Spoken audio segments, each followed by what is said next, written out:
Yo, what up? This is your next video podcast. This one's called World War II Begins. And it's about putting the pieces together. The names we already know: Joseph Stalin, Adolf Hitler, Benito Mussolini. Let's figure out how this war actually got started. Oh, let's take a vote first. That'll be fun. Let's pretend it's time to elect a world leader. And your vote counts, of course. Here are the three candidates. Candidate number 1 associates with crooked politicians, consults with astrologists. He's a chain smoker. He's had 2 mistresses, and he drinks 8 to 10 martinis a day. Fine choice. Okay. Candidate number 2 sleeps until noon, was kicked out of office twice, drinks a quart of whiskey every morning, and used opium in college. Opium is a kind of drug that can be used to make heroin. Today, you hear about heroin, not opium anymore. Okay, fine choice as well. It's going to be a tough one. Oh, we have a third candidate. Nice. This candidate has never had an extramarital affair, is a vegetarian, is a decorated war hero, does not smoke, and only has an occasional beer. Okay, so it's time to make your choice. On the top of your note guide, there is a spot. It says, which candidate will you vote for? Just jot down candidate 1, 2, or 3. You don't really have to explain why. It's fine. It's a tough call. Oh boy, who's it going to be? Well, if you voted for candidate number 1, you would have elected FDR. And these are all supposed to be true, all these facts. Yes, FDR. You can go back and see all those things that we said about him, but they're true. Candidate number 2, Winston Churchill. Yeah. He did some drinking, did some partying in college. He was a known partier. And then Adolf Hitler. That's right, vegetarian.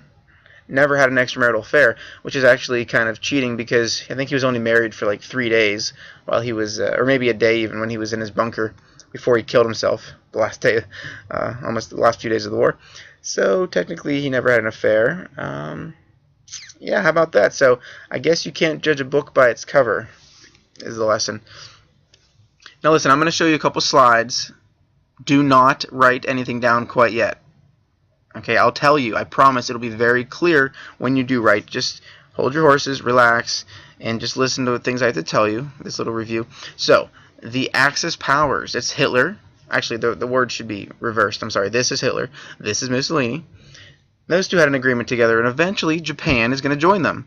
Not because Japan likes Hitler or Mussolini. Actually, they have nothing in common, really. The only thing they have in common is being able to defeat the Allied powers and be able to use each other to their advantage, but they have nothing in common. I promise. And here's a picture of them carving it up, a political cartoon. We got Hitler doing most of the slicing of the world, carving up the world. We got Mussolini here. Looks like a big goon. And here's the racial stereotypes of the Japanese. All kinds of stereotypes used in this propaganda, World War II. I repeat, you are not writing this down yet. We're just talking, we're reviewing. So, I'm just telling you some of the places Hitler started annexing. Remember that word annex means to take over with the imperialism. So by March of 1938, this is him here, in front of, I guess, the Reichstag, which is their Congress or Parliament in Germany. But he's already taken Austria. Why Austria? Because that's where he was from. He was actually born in Austria. It used to be part of Germany. I'm telling you that within a few months he's going to take what's called the Sudetenland, which was in what we consider Czech, country of Czechoslovakia used to be. Why does he do that? Why does he take this place? Because again, just like with Austria, in his mind, this is still German territories. In his mind, going back to World War I, before that, the German Empire controlled all these different lands, so he's like, they're German. 3 million people that consider themselves to be German live there, so we're taking them. So he didn't think there's anything wrong with this. And I would imagine some of the people that lived there probably were okay with it. I'm sure a lot were not, though. The Munich Pact. Munich is a city in Germany. It's a beautiful city in Germany. He makes an agreement. Okay, Neville Chamberlain is the earlier Prime Minister of Great Britain at the beginning of the war, very beginning of the war for Great Britain.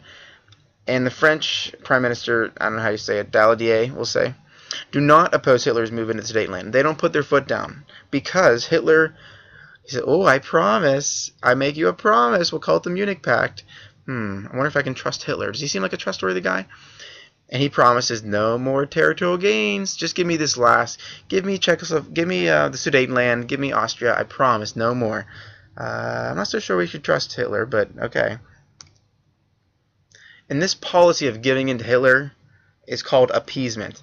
You hear the word like please, kind of sense like you're pleasing him, you're appeasing him, you're just giving in so he doesn't cause war. Okay, why are they doing this? Because they don't want another war. They're trying to avoid a second world war. And they don't know that it's going to happen. They can't predict the future, but all they know is World War I, 15 years earlier, was no fun at all. So they're just trying to give in, say, okay, Hitler, last chance. So, okay, let's start some notes now. So get your pen or pencil ready, and here you go. August 39, USSR. So Joseph Stalin and Hitler sign an agreement called the Non-Aggression Pact. Oh, man. I don't get it. Non-aggression. Okay, so part one is going to be those two attacking each other. They agree that they will not attack each other. At least for now. Ha ha ha ha. Okay, the other part of the agreement, the secret part, this was all top secret, was that they're going to secretly divide up Poland in a matter of weeks, in a few weeks. So Germany's right here. This is Poland, which again Hitler thought, hey, Poland, this used to be part of the German Empire. I'm going to take it. He takes half, and then this is Belarus and Lithuania, etc. Russia's over here, though. Russia says, okay, we'll take the eastern half of Poland. Got it. Oh, isn't this nice? Whoa, this is I'm not sure if I'm comfortable with this picture here. It's kind of creepy. I wonder how long the honeymoon will last, meaning, oh, cute, they're getting along. Isn't that sweet? But not for too long, right? So, before the wars even started, okay, we have Czechoslovakia. These are all places under German control. This is Germany itself here. Czechoslovakia, Austria. And then these two countries are neutral. Switzerland and Spain neutral, as usual. And Italy, down here, takes Albania. Okay, so you put it all together, and a big chunk of Europe has been taken by the Axis powers. But what is it that really marks the start of the war? And here it is. Write this down. September 1st, 1939. This is just one of those dates I kind of want you to know when you leave this class. The stock market crashed October 29th, 1929. Pearl Harbor. This is another big one. September 1st, 1939. This is when Germany invades Poland. And Great Britain and France, they had agreed to that Munich Pact with Hitler. He promised he wouldn't do it, and surprise, surprise, Hitler did not keep his word. Oh wow! So they had enough. They had to put their foot down finally. So the war begins. Now the Soviet Union, they also had been very aggressive, expanding themselves. I mean, they're going to be our allies, but they're not really the best of friends to have. They're not the best examples. They had taken, you can write this down, Eastern Poland, which is down here. Remember the Non-Aggression Pact? They're taking Eastern Poland, as they told Hitler they would. And then Finland, Estonia, Latvia, Lithuania. All these territories are going to take in part of the Soviet Union. So they're no angels either, that's for sure. By April 9th, 1940, Hitler, he's still on the move. He's certainly not done yet. He's going to take Denmark, right here, up Denmark, in 1 day, and Norway in 2 days. And think back to 6th grade. Did you read the book in 6th grade, Number the Stars? You may have had my wife in 6th grade and may have read it with her, or Miss Landau. That was the team she was on at the time. Number the Stars, remember the book about World War II, the little boy, his family has to run from the Nazis? Well, that's actually in Denmark. They flee on the boat across the water. Yeah, that's Number the Stars. You might remember that story. Wow, 1 day? He takes a country in 1 day? He takes a country in 2 days? How is this possible? And the answer is this new style of warfare that the Germans developed called Lightning War, or in German, Blitzkrieg. No, not the Ramones song, Blitzkrieg Bop, the rock song from the, what was that, late 70s, I guess. Not quite the same. They did this using the German Air Force, called the Luftwaffe. In German, you don't say the W's, you say it as a V. So Luftwaffe is their German Air Force, very powerful. bombing the enemy as they go. The tons of tanks rolling in, an overwhelming force, and people are just not ready for this, especially during the Depression. Oh, speaking of fast, this is Hitler shredding in the mid '80s in a heavy metal band. No, I'm just kidding. That's of course not really what Hitler did in the 1980s. He had been dead for 40 years.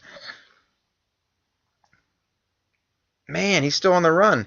Netherlands, Belgium, and Luxembourg, little baby Luxembourg right here, they also surrender. They just don't even bother fighting. They're just here, take us, forget it.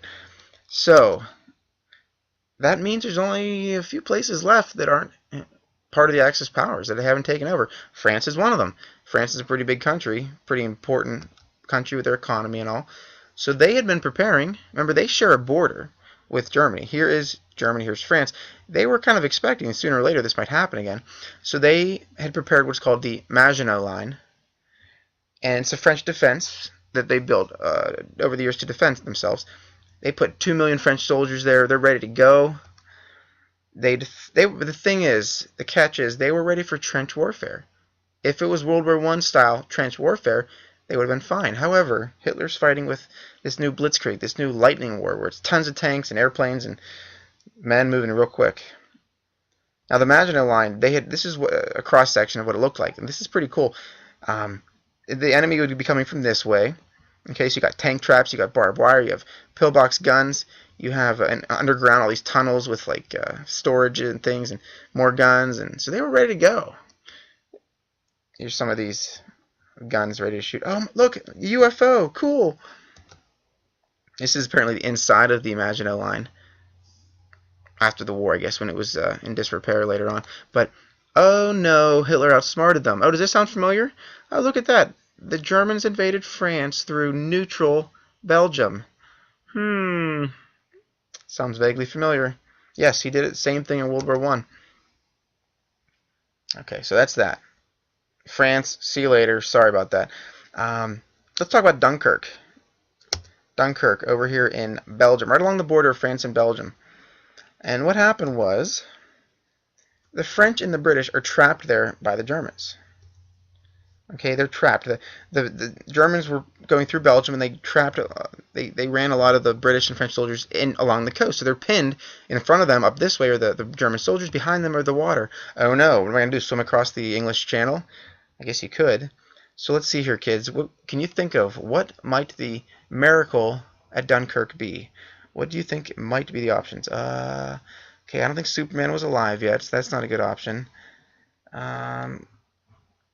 I could have swam across, like I said. How about this miracle?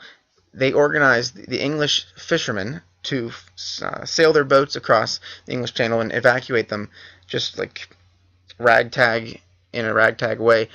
However many soldiers could fit on a boat at a time, they get them. Before you know it, 320,000 British and French soldiers are saved. They're evacuated over to England, and they live to fight another day, which is very, very important. Here's a picture of some of the soldiers that were captured. Some of these soldiers didn't make it out across the channel. But that's it. France really doesn't stand a chance. They have to surrender. So in June 1940, they surrender. And by that point, Italy had started declaring war and attacking from the south. So their days were numbered. And that's a real picture, by the way. I didn't. That guy was not photoshopped. Here's a picture of the Nazis marching under the famous Arc de Triomphe in Paris, France. And pretty disturbing. This would be like the Germans marching along in front of the Statue of Liberty. And just like this picture, again, think of like Hitler marching in front of Washington Monument, or one of our monuments out west. Wow, that'd be pretty disturbing. There's a story where he would try to go up the elevator. There's an elevator in here, but apparently the French elevator operator lied and said that it was broken because he couldn't stand to know that Hitler had like taken this, been on the Eiffel Tower all the way to the top. So he lied, risked his life doing so, and lied about it, and so Hitler didn't go up, I guess. Aww, for Valentine's Day, that's nice. A little bit of World War II humor, I guess. I don't know. Not sure if it's funny or not. Hitler's not done, my friends. I'm not sure what else there really is, right? Well, there's Greece, there's Yugoslavia.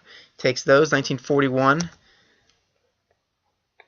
These guys just give in. Hungary, Romania, and Bulgaria. They just give in. Say, forget it. We're not even going to bother, I guess. Where do we sign? We don't want to have our soldiers be killed. So look at this map. Okay, this is Italy. This is the main country of Italy. Here's some of their territories. Here's, of course, Germany. They've taken France. They've taken all these little places. Okay, the Soviets have taken these places. A couple of them, A for ally, I mean they allied with them. We just said that. A couple neutral, but what's left? What country is missing? There's only one. And the answer, I hope you're thinking, is Great Britain. Okay, so that leads us to the Battle of Britain. And Hitler starts bombing. He doesn't actually attack. I repeat, Hitler does not actually invade men onto English soil. He leads bombing raids. But Britain's RAF, Britain's Royal Air Force, is actually better than Hitler's Luftwaffe, and they're able to defend their islands. And the Luftwaffe had 1,200 fighters and 1,300 bombers, the Germans, which is a lot. That's more than the Royal Air Force. They only had 700 fighters and 1,400 pilots, meaning I guess they're going to have to double up on the planes, and like the planes land, pilot gets a break, they get a fresh pilot on there, refuel it, and up it goes. But they defended the islands of England for months, and it actually worked. So here's what happened: the damage to the cities was very high. Civilians damage is very high. A lot of deaths. They send the kids out of the cities actually into the. I can't remember what movie this is that you guys usually tell me about this. You've seen this before, but they send the kids into the like farmlands to live and go to school for a couple months so they don't die. But anyway, in the long run, Great Britain wins. So the significance, you're supposed to write significance, is that Great Britain was saved from the Nazis. So it's basically Great Britain versus Germany and Italy. Okay, a lot of these countries had some people that were trying to resist from within the countries, but it's really just Britain versus. So the new Prime Minister of Great Britain, they actually went through a change during the beginning of the war, the early years of the war. Winston Churchill had this quote, and I want you to think about who was he talking about. He said, "Never in the field of human conflict was so much owed by so many to so few." Read that one more time, it's confusing. Never in the field of human conflict was so much owed by so many to so few.